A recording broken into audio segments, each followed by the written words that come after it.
പിന്നെ നബി സല്ലല്ലാഹു അലൈഹി വസല്ലം തങ്ങളെ കുറിച്ച് നമ്മൾ വായിക്കുമ്പോൾ അങ്ങനെയല്ലേ, സ്വല്ലല്ലാഹു അലൈഹി വസല്ലം തങ്ങൾ ഭയങ്കര ഹെൽത്തി ആയിരുന്നു, ഭയങ്കര ഹെൽത്തി.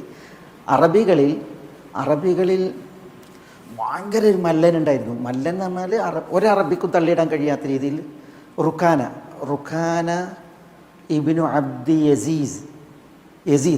യസീദ് ഇബ്നു ഹിഷാം ഇബ്നുൽ മുത്തലിബ് ഇബ്നു അബ്ദു മനാഫ് ഇബ്നു ഖുസൈ ഇബ്നു കിലാബ്. റസൂലുള്ളാഹിൻ്റെ ഒരു ബന്ധത്തിൽ അബ്ദു മനാഫിനോട് കണ്ണു ചേരുന്ന ഒരാളാണ് ഈ റുഖാന. അബ്ദു മനാഫിൽ കണ്ണു ചേരുന്ന ആളാണ് റുഖാന ഭയങ്കര കരുത്തനായിരുന്നു. അതുകൊണ്ടാണ് ഒരിക്കൽ റുഖാന ഇങ്ങനെ ആടുകളായിട്ട് വരുന്നുണ്ട്, കുറച്ച് ആടുകളായിട്ട് ഇങ്ങനെ വരിക. അപ്പോൾ നബി സല്ലല്ലാഹു അലൈഹി വസല്ലം തങ്ങൾ റുഖാനയെ കണ്ട പറഞ്ഞു, റുഖാന ഇസ്ലാമിലേക്ക് ദഅവത്ത് നടത്തി. അപ്പോൾ റുഖാന പറഞ്ഞു, ഒരു മരം കാണിച്ചു കൊടുത്തിട്ട് പറയണേ, ഒരു സിദറ അല്ലെങ്കിൽ ഒരു ഷജറ കാണിച്ചു കൊടുക്കണേ, ആ മരത്തിനെ അവിടുന്ന് വിളിച്ചിട്ട് ഇങ്ങനെ മരം ഇവിടെ വരികയാണെങ്കിൽ ഞാൻ സ്വീകരിക്കാറുണ്ട്. അപ്പോൾ റസൂൽ സല്ലല്ലാഹു അലൈഹി വസല്ലം തങ്ങൾ എന്ത് ചെയ്തു? അഖ്ബിലി ബി ഇദ്നില്ല, അള്ളാൻ്റെ സമ്മതത്താൽ വരാൻ പറയുന്നു മരത്തോട്. അപ്പോൾ അഖ്ബലത്ത് തഖുത്തുൽ അർള ഖത്തൻ എന്നാണ്, അതിങ്ങനെ വരികയാണ്. എങ്ങനെ വരുന്നത് അറിയോ? തഖുത്തുൽ അർള ഖത്തൻ, മണ്ണ് ഇങ്ങനെ ഭൂമിയെ നീക്കി പിളർത്തി വന്നു എന്നാണ്. അപ്പോൾ ഈ റുഖാന അറിയണം എന്താണ്? മാ റഅയ്തു കൽയൗമി സിഹ്റൻ, ഇന്ന് ഞാൻ കണ്ടതുപോലെ ഒരു സിഹിർ കണ്ടിട്ടില്ല എന്ന് മാരണം. അപ്പോൾ പിന്നെ മൂപ്പര് പറയണത് എന്താണെന്നറിയോ? റസൂൽ പറയണ വൈഹക അസ്ലിം, ഇസ്ലാം സ്വീകരിക്കാൻ പറയണ ഇതിനോട് മടങ്ങിപ്പോകാൻ പറയും. അപ്പോൾ റസൂൽ സല്ലല്ലാഹു അലൈഹി വസല്ലം തങ്ങൾ പറഞ്ഞു ഇർജിഇ ബിഇദ്നില്ല. അതാ നോക്കണം നിങ്ങൾ, റസൂലുള്ളാഹി സ്വല്ലല്ലാഹു അലൈഹി വസല്ലം തങ്ങൾ ഇർജിഇ എന്നല്ല പറയുന്നത്, പിന്നെ ഇർജിഇ ബിഇദ്നില്ല, അഖ്ബിലി ബിഇദ്നില്ല. ഇന്ന് ഈ ആളുകൾ ഈ ലോകം നിയന്ത്രിക്കുന്നത് മറ്റേ ഷെയ്ഖാണ്, ലോകം നിയന്ത്രിക്കുന്നത് ഈ ഷെയ്ഖാണെന്നൊക്കെ പറഞ്ഞിട്ടുണ്ടല്ലോ. ഓരോ പ്രാപഞ്ചിക വിഷയങ്ങളും ചേർക്കുന്നത് ഷെയ്ഖുമാരിലേക്കാണ്. ഇവിടെ അള്ളാഹു സുബ്ഹാനഹു വ തആല നബിയുടെ കയ്യാൽ സല്ലല്ലാഹു അലൈഹി വസല്ലം കാണിക്കുന്നത് വരെ റസൂലുള്ള പറയുന്നത് ബിഇദ്നില്ല, ഇർജിഇ ബിഇദ്നില്ല. അപ്പോൾ അത് മടങ്ങി എന്നാണ് അള്ളാഹു പറയുന്നത്. അസ്ലിം എന്ന് പറയുന്നത്. അപ്പോൾ ഇസ്ലാം സ്വീകരിക്കില്ല. അപ്പോൾ അയാൾ പറയാണ് ഇൻ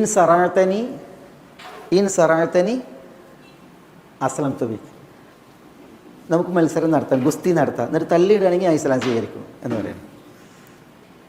അപ്പോൾ പിന്നെ തള്ളിയിടുകയാണെങ്കിൽ ഞാൻ ഇസ്ലാം സ്വീകരിക്കും, അല്ലെങ്കിൽ എൻ്റെ ആടുകളെ നിനക്ക് തരാമെന്ന് പറയുന്നത്. എൻ്റെ ആടുകളെ നിനക്ക് തരാം. ആടുകളുടെ അയാൾ കുറേ ആടുകളുണ്ട്.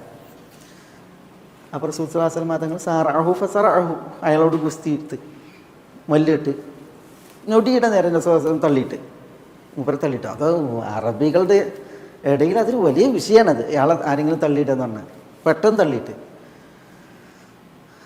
എന്നിട്ട് അയാൾ എന്ത് ചെയ്ത് നീച്ച് അയാൾ പറയുന്നത് എന്നാൽ ഇനി ഒരിക്കൽ കൂടി രണ്ടാമത് ഗുസ്തി റസൂല വേഗം തള്ളിയിട്ട് അയാൾ മൂന്നാമത് ഒരിക്കൽ ആവിദിനി മറത്തൻ ഉഖ്റ, മറ്റൊരിക്കൽ കൂടി നമുക്ക് എന്ത് ചെയ്യാം.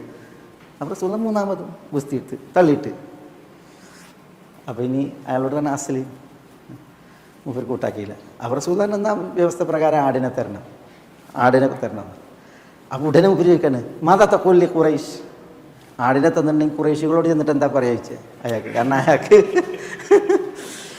അപ്പോൾ റസൂൽ പറയണ ഫസറഅതുഹു, ഞാൻ റുഖാനയോട് ഗുസ്തി നടത്തിയിട്ട് തള്ളിയിട്ട് എന്ന് ഞാൻ പറയും.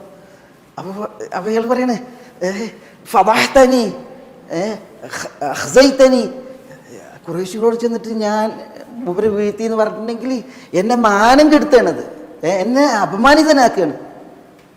അപ്പോൾ റസൂലുള്ളാഹി സ്വല്ലല്ലാഹു അലൈഹി വസല്ലം പിന്നെന്താ ഞാൻ പറയാൻ പോയിട്ട് ഖുറൈശികളോട്? അത് പിന്നെ ഖമർത്തുഹു, ഞങ്ങൾ ചൂതാട്ടം നടത്തി, ചൂതാട്ടത്തിൽ തോൽപ്പിച്ചിട്ട്, അങ്ങനെ കുഴപ്പമില്ല, ചൂതാട്ടത്തിൽ തോൽപ്പിച്ചിട്ട് എടുത്താണ് എന്ന് പറയുകയാണെങ്കിൽ കുഴപ്പമില്ല എന്ന് പറയണം. അതുപോലെ ശക്തിയിൽ തോൽപ്പിച്ചിട്ടാണെന്ന് പറയാൻ പാടില്ല, അതിൻ്റെ വഷളാക്കലാണെന്ന് പറയും. അപ്പോൾ റസൂലുള്ളാഹി പറയുന്നത് ഇദൻ അക്ദിബ്, ഞാൻ കളവ് പറയും ഖുറൈശികളോട് ചെന്നിട്ട്. അപ്പോൾ അയാൾ പറയണ നോക്കണം, റുഖാന പറയുന്നത് രാവിലെ മുതൽ വൈകുന്നേരം വരെ കളവാ പറയുന്നത്. ഏതിനെക്കുറിച്ച്? തങ്ങളോട് ദൈവത്തിനെ കുറിച്ച് രാവിലെ മുതൽ വൈകുന്നേരം വരെ തൊള്ളൊളിച്ചിട്ട് കളവ് പറയുന്ന ആളാണ്. പിന്നെ ഈ ഒരു കളവ് പറയുന്നതിന് എന്താ വിഷയം നോക്കണം. അവർ തങ്ങൾ പറയാണ് എൻ്റെ ആടിനേറ്റ് പോയിക്കോ, എന്നെ തള്ളിയിട്ടും ചെയ്ത് ഇനി പിന്നെ എൻ്റെ ആടിനെ എടുത്തിട്ട് ഞാൻ എനിക്കൊരു നഷ്ടം വരുത്തുന്നില്ല, പോകാൻ പറയാണ്. അങ്ങനെ അപ്പോൾ റുഖാനെ കുറിച്ച് പറയുന്നുണ്ട്, നീ ഒരു മാന്യനാണെന്നൊക്കെ പറഞ്ഞിട്ട് പോകുന്നുണ്ട്. പിന്നെ മക്കം ഫതഹിന് പിന്നീട് ഇത് മക്കാകാലം എടുത്തിന് വർഷങ്ങൾക്കപ്പുറം മക്കം ഫതഹിന് ഈ റുഖാന വരുന്നുണ്ട്. റുഖാന വന്നിട്ട് ഇസ്ലാം സ്വീകരിക്കുകയാണ്. ഇസ്ലാം സ്വീകരിക്കുമ്പോൾ പറയുന്നുണ്ട് അന്ന് മുഹമ്മദ് മക്കയിൽ വെച്ച് നിങ്ങളെന്നെ ഗുസ്തിയിൽ തള്ളിയിട്ടില്ലേ, അന്ന് എനിക്ക് ബോധ്യപ്പെട്ടിട്ടുണ്ട് വാനത്തിൻ്റെ ഒരു സഹായം താങ്കളുടെ കൂടെ ഉണ്ട്. അങ്ങനെ പെട്ടെന്ന് എന്നെ തള്ളിയിടുക എന്ന് പറഞ്ഞിട്ടുണ്ടെങ്കിൽ ഒരു സഹായം നിങ്ങൾക്കുണ്ട് എന്നുള്ളത് എനിക്ക് ബോധ്യമായിട്ടുണ്ട് എന്ന് പറഞ്ഞു. പറഞ്ഞു വെച്ചാൽ ഇസ്ലാം മതങ്ങൾ എന്തായിരുന്നു, വളരെ ശക്തനായിരുന്നു, കരുത്തനായിരുന്നു എന്നുള്ളത്